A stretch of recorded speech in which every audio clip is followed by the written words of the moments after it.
Welcome to the Truth is Easy podcast, where we celebrate life, love, and flyness. I'm Reina-Shaunte. And I'm Doc. And we're the Massage. You might know me from the Darman videos and my best-selling book, Finding You in Every Script. You might know me from my podcast called the B&C Podcast. And you might know us from the TikTok videos where I'm the star. And I'm running for my life. I created this podcast with my honey because we have amazing conversations on date nights. And basically, she's going to drag you along. And we're about to go where no couple has gone before. We are talking like 7, 18 seasons. No one. Okay, so no. So the truth is easy. Starts now. Why you make it sound like all this starts now? Well, I just got the tail end of it, that's why. Oh, okay. Tail end of it. All right. So we are back for another episode, babe. Hello, we're back. We are back. And so, we always talk about bringing these folks along on some of the stuff that we talk about on date night, right? Mm-hmm. So one of the things that we talk about quite often during date night is advice that we may get or hear about people who are single and trying to give advice to married people. Right? So for you folks who are watching, if you're married, if you're single, both of these is good for you. Just go ahead and just take a survey as we go through this thing right now. Right? So you Jennifer Lewis and it's like a chainsaw. Like Mother Hollywood. So, but do you have any experience with either friends or associates that are single trying to give you marriage advice? You know what? Now that you say that, now I thought about it for a minute. There was one time that this single woman had tried to give me some advice on my marriage. Wow. We talking first one or second? No, this one. This one. And I had to like put her in her place. I did, because a lot of people think I'm real sweet and I'm nice. I am. But like, they don't understand, some things just don't fly with me. Some things don't fly. So this is, like my husband said, is my second marriage. There was a single woman that had never been married and said something about my marriage. And I said, how would you know? Wait, did you say it like that? I did. How would you know? I literally said that. And she said, because I've been around a lot of marriages. Okay, so I said, well, guess what? Been around, observing, seeing, spending time, it don't matter. You ain't been in one. Okay, I've been in two. Fair. Yeah, that's... So how you gonna tell me what I'm gonna do about me and mine, okay? So yeah, I did have an event, a situation where someone did try to tell me something about my marriage, and I was like, how would you know? And when you do get married, hopefully you will one day. So they had never been married? Never. Ever. Okay. Hopefully you will get married one day because you like being around married people. So I see that that's what you like. So why don't you get in one, and then maybe we can talk. So yeah. What about you, babe? Far less confrontational. I can tell you that. For the most part, I'll say that, I have. There have been not too many of my actual friends and family. One or two folks from the fam, but mostly it'd be strangers who, we're at a place and they're like, oh yeah, they hear me talking about being married, my wife, my family or whatever, and they want to give advice, and I'm like, but why? But why? I legitimately don't understand. Okay, but why? If you had been divorced before, right? Maybe. Yeah. Out here, some of hey, I'm not. I don't consider it to be a failure if you've gone through divorce before. No. Of course I'm. Things happen. Of course I'm biased. Right. Things happen. It happens. You know what I'm saying? So it happens. Okay. And you learn lessons from it. So that's the thing. Yeah, I don't mind if you've been in one. Okay. Right. The thing is, if you've been in one, that's one thing. Because you learn some things, right? Yeah. Learn what not to do, maybe. You learn, this wasn't the type of person that I should have been. Maybe I should be with a person. You learn things. Fair. So I don't mind that. So if you're single and had been in an actual marriage, we ain't talking about no long-term girlfriend-boyfriend thing. That's real different. It is. That's real different. And people be trying to say that it's the same thing. It's not. It's so not. It's not. Only people that haven't been married say that's the same thing. Cause it ain't. Yeah. Oh, that's like the ones that's I know what it's like to have kids. I got a dog. Yeah, they just like having kids. Is it? Are they? So that dog, you had to go and take it to school and I get it. Like you gotta feed it, you gotta clean up after it. You can leave that dog outside. You can leave that dog. You can leave that dog outside. Shut up. Honestly, you ain't gotta worry about hurting no dog's feelings because they gonna love you regardless. All right. But little kids, you gotta be gentle. You do. Okay. You do. So yeah. Okay. So I know that we talked about the situations where it seemed ridiculous that a single person. But can you think of any situations where a single person might actually have some valid either words of encouragement or reminder or whatever like that to you? As a I don't know. Why don't you? Can you think of anything? Yeah. So I can think of this one time there was a single person. I think they were I don't know. They weren't serving me, but maybe it was waiting in line for some kind of thing. Yes. I can't. All I know is that it was at one of these Italian restaurants, and I know I'm sitting there talking to this person, and she starts notices the wedding band, and I was like, "Yep, happily married, right?" And she was like, "Oh, that's so beautiful," And then she started talking about how she had never been married before, but she had talked to a bunch of her friends about kind of what to prepare yourself for. And I was like, well, I mean, look, I've done this twice, right? This is number 2. Feel how you feel about it being number 2. I says, but there's so much that you think about being married. That ain't really how life is gonna get. And so then she takes that and she goes, actually, I think that there are some things that a single person would be able to know or remind a married person. I says, well, I'm all ears, right? I ain't got no place to go. We're gonna wait on whatever this food is. And so she says that single people can at least give you the perspective of understanding it ain't really the business and so fun being single, right? Because they'll tell you about when there are other single friends, when you get out of a relationship, and they're like, oh, you should be so happy now you can go do this, and you can go go to all the concerts you want, or watch all the sad movies you want, whatever. And people try to hype it up like it's so fun. And even people who've been married for a long time, they will romanticize all of their single days, right? And she goes, I can let you know, it ain't really all that fun. Even if you have people pursuing you, it ain't really all that fun. Interesting. And so I was like, that's a perspective. Of course, I'm not at that point. However, I could understand that. I could understand how that would be valuable information to remind somebody, if you ain't really happy and what you got going on at the crib, it may seem like the grass is always greener. You get over it. It may be green, it may be brownish green. Like our grass in the back. Well, I mean, while you were talking, you made me think of a couple people. Okay. A couple people. A couple unknowns. A couple of unknowns. They shall not be named. Okay. They shall not be named. Well, first of all, I think that it's good sides to both, right? It's good sides to being single. It's good sides to being married. It's not so good sides to being single. It's not so good sides to being married. But I think you have to find your happiness, right? You have to find where you fit. I would personally think listen. I'm a wife, all right? If y'all don't know, I'm a wife, right? I have been married most of my adult life, not to the same person. I have just been married. I'm a wife, right? So I know that there's a lot that comes with being a wife, that comes with being married, but I prefer to be a wife because what I've seen of my single friends, it's exhausting. It literally is exhausting. Now, I don't know, for men, maybe it is, maybe it's not. I would think for men as well, because y'all doing the chasing, right? Y'all doing all the chasing and, spending all the money, and then women have to sift through all the jerks and the, whatever, you gotta run away because you got all this ping coming towards you. You got all this. I knew that word was coming. It's coming. It's all coming. It's coming to you from all directions, literally from all directions. It's exhausting. All right. So when I could just literally just have my ring on and be like, no, I'm married. Literally wherever I go, okay, I'm cute, whatever. And wherever I go, I know I'm married. It's so easy. It's so easy. Sometimes they will try it and be like, you happy? You happy? It don't matter if I'm happy, sir. I am married. Okay, that's all that matters. And yes, I am. That is factual. That's the point, though. I'm happy, and sometimes I do say I'm happy.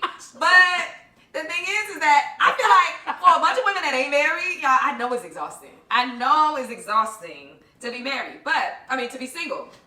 A little slip. Yeah.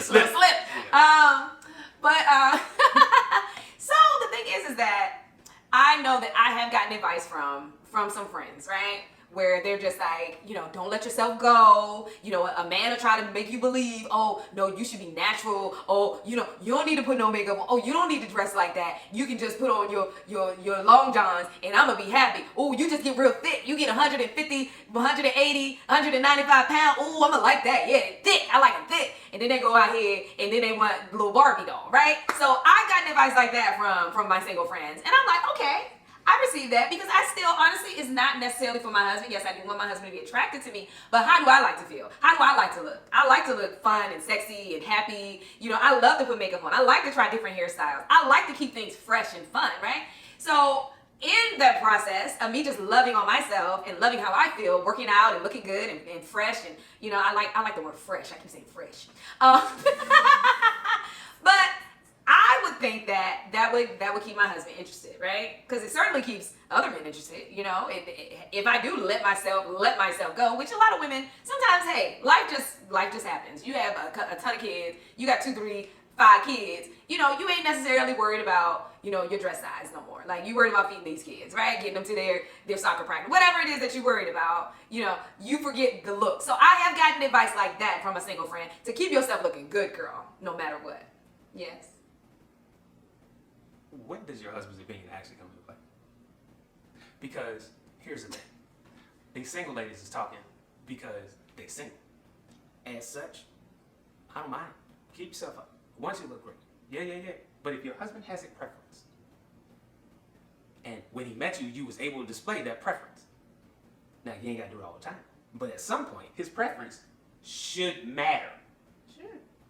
Yeah, sure. So, because the thing is, if your man likes natural, preference always matters. If he likes natural, then every once in a while you should give that man some natural. Give him natural. If all the words, all the words. You give him natural. You give him natural sometimes. You know, and so it should come into play as well that, you know, you're not just for you. And fellas, that's the same thing, right? My wife prefers me bigger, like bigger. I, for my own preference, prefer myself smaller, right? And so there's a threshold number that we discuss. Now, we both have a threshold number because I don't want her getting crack skinny, and she don't want me getting crack skinny. It's not really a possibility that I can get crack skinny. This crack skinny, y'all. This crack skinny. And We about the same size right now. Look, I showed us about the same bit. This crack skinny for him. I am 238 right now. That is not crack skinny. If I was 7 feet tall, then I would be crack skinny. So, anyways, but she is also, you know, she has a goal in mind of a number that's much lower than I would like. Now, I am not this brother who's like, yeah, get to 180. When that, no, it's a little bit much on your front, right? That's a little much, right? However, again, your partner's opinion should matter. Sure, as of far course. As all the advice that comes from single people. That's what I'm saying. They gonna give it. That don't mean you need to take it. Not everything. Not everything. So one of the other things that I was thinking of is that some of the advice that the single folks give are also from a perspective that we no longer have, right? So like if I got a homie that's like, you know, he's still trying to give me advice on, you know, how to stay relevant in the game, and I'm like, I don't want my game. Now I don't know what the game is. I don't know what the game is for a single man anymore. Because I thought the goal was to find you somebody. Right. What game are you really playing? What game are you playing? Okay, cool. So, you know, is it to find an amazing person that you can spend the rest of your life with, or is it just how many numbers you gonna have? Right. And so, you know, I think it's also a very clear delineation. As everybody has been through a bunch of different phases in their life. Okay, cool. And age doesn't matter a whole lot as it relates to the phases that you're in. However, know what phase that person is that's talking to you before you decide to either take all their advice or kick all their advice, you know, away. Because again, single people can teach you how to date. Because as a married person, sometimes you do need to be reminded how to date, you know, and those kinds of things. Well, there are coaches that are out here in this world and in these streets. Everybody's a coach. Telling women, teaching women, coaching women on how to get married, but they are single. Oh. So she really is taking you to the convos a little bit, because that is a real thing that be happening. Now, seriously. Seriously. Because at first, here we go. I was like, how? How? Remember I just said how to the girl who thought she could tell me about me and mine? How is it possible that you think that you can charge people? Wait, you charging people? Oh yeah. Coaching mean that you pay me to coach you. You pay me to spend time with you. You coaching women on how to get a man when you don't have a man. That's tough. That is tough. At first I was like, okay, I don't understand that. I cannot get wet with that. Like, if you doing it, then I need to be doing it, because I got a man, all right? I got a man, and I tell you what I did to get mine. Get twine, because I got two husbands. I just made it up. Twine. Or is that in King James? It might be in King James. Twine. That's Vine? So I can coach somebody. Pay me to tell you how I got twine. All right. But no, but actually, I did give them some grace, and I took some time to listen to what it is that they were telling people. Okay. You know? Did they give like solid advice? I think they gave some good advice. Okay. I will say that. I gave it a try, and I was like, wow, this is really, really good advice, because I think women in general forget how to be pursued. Okay. Even if it is a wife, you know? Because just because you get married doesn't mean that you don't want to be pursued anymore. Don't mean that you don't want your husband to initiate, love making, or, or asking you out on a date again. It doesn't mean that you don't want that anymore. And I think that she teaches women, she in particular, I'm thinking of one person. There's others, but I'm thinking of one person in particular that teaches women, even wives, to position yourself in a way that your husband, that a man would still want to pursue you throughout your life. So I think that is good information. I truly believe that it is. And not to get too comfortable. I think, and I think maybe that is like the idea of what like a single friend, like I was saying about a single friend would tell me, is like, just don't allow yourself to get too comfortable, because then they start to see other people, other women, other females in a better light, because, oh, they smell good, or they look good, or they take the time to, do certain things that you don't do anymore, right? Okay. So that, I think that is the point of the advice from single women, is that don't let yourself get too comfortable. Okay. I can see that. Yeah. I can see that. I've gotten, well, that's another, that's another show. But, no, I think that's really good advice. I think it's good advice about the don't get too comfortable, and I think that's applicable for men and women. Don't let yourself get too comfortable. Also, pay attention to what your spouse says, like to you. If I hear, it's foot rubs and bubble baths and such like that, if I hear that, and then I never consider doing that, well, okay, I can give you all the flowers and all the other stuff on the planet, but if you're not getting any of the love the way that you ask for that love, then it won't be reciprocated, it won't be felt. And so I think that kind of positioning puts you in danger for, your spouse to start to pay attention to more than, than pursuing. No, I think that even if your guy friends don't necessarily give you advice, but you see, like, some of your guy friends are still out here in this dating world, still actually trying to find their special person, right? So they will go out of their way to do things for these different women because they want to make them happy. They want to impress them. Absolutely. And so that's something that you can learn from them, and even from single women as well, is that you can learn that from those single people, because they want to be pursued, they want to be wanted, they want to be desired, and of course you do get to a point in your marriage where it's like, we together, like, we just together, you know what I mean? Like, we don't have to work, we don't have the fear. I think that's the thing that comes along with being single. It's the fear of not being liked. Yeah, the fear of being right. The fear of being rejected, right? So you always put your best foot forward, right? As a single person, because you have fear. When you are married, there should be no fear, right? It should be love. Love is the opposite of fear. Fear is the opposite of love, because if there's love, there's unity. Fear, it means that you think that you're going to be rejected, that you're going to be separated, right? So in a marriage, you shouldn't have that fear, but you still should have the love and the desire, I think. Yeah. I think it's good. It's very accurate. Yeah. See, we actually agree. There you go. Let's take this down. Well, let's end on that note. This is a history moment. Before things change.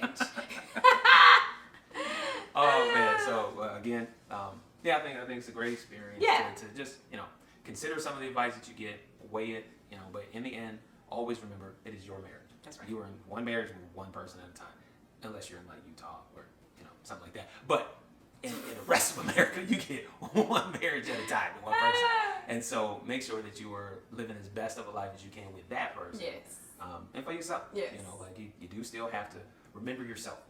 Like they say on airplanes, right? When the mask come down and stuff like that, and they're like, even if you're a parent, don't put the mask on your child first, put it on yourself, so that then you can go on and help other people around you. I think it's the same way in marriage, is that you should absolutely give 100% to each other, but you're going to need something for you.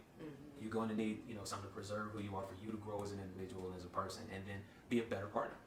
And just kind of keep your partner aware of when things shift for you, and because communication is key. So that's advice from single people going to a married person. I mean, it may not be based on experience. However, sometimes it could be good. Take it with a grain of salt. There you go. So with that, I was gonna take this show and hit the subscribe and the like button. Like it. Yeah. And so with that, Thank you so much. Hi, y'all. No more.